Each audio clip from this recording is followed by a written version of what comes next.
मैं 15 मिनट तक अपनी सांस रोक के रख सकता हूँ।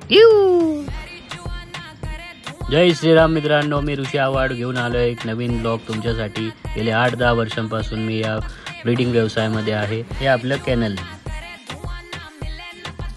तर आपली चिल्लर गँग आपल्या या छत्रीवरती जिओचा सिम्बॉल बघून त्याच्यावरती राग व्यक्त करताना आपली माधुरी कधी परत पाठवताय, कधी आमची माधुरी परत येणार आहे प्रश्न विचारत त्या छत्रीवर राग काढ। मुका प्राणीच मुका प्राण्याचा त्रास समजू शकतो, माणसांमध्ये माणुसकी नाही पण यांच्यात आहे। चला तर आपल्या आज सकाळची फीडिंगची वेळ झालेली आहे। आपण सगळा फीडिंगचं मटेरियल काढून तर सर्वात पहिले मी घेऊन चाललोय आपल्या शकीराकडे, जिचे पिल्लं आत्ता झालेत बघू शकता तुम्ही। तर या शकीराचे जर्मनचे पपीज आपल्याकडे सेलसाठी आहे। ज्यांना कोणाला पाहिजे असेल जर्मनचे पपीज 30-35 दिवसांचे झालेत, एकाला कॉल करू शकता, मेसेज करू शकता चॅनलला आपल्या। तर हे आपले इम्पोर्ट फिमेलचे पपीज आहेत, याची कॉस्ट थोडी हेवी आहे।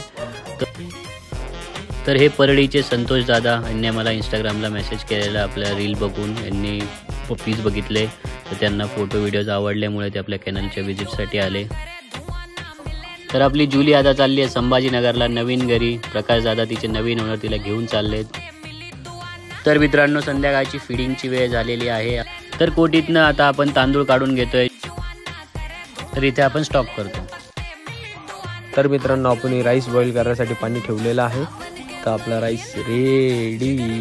तर तेवढ्यात आपल्याकडे एक कस्टमर आलं।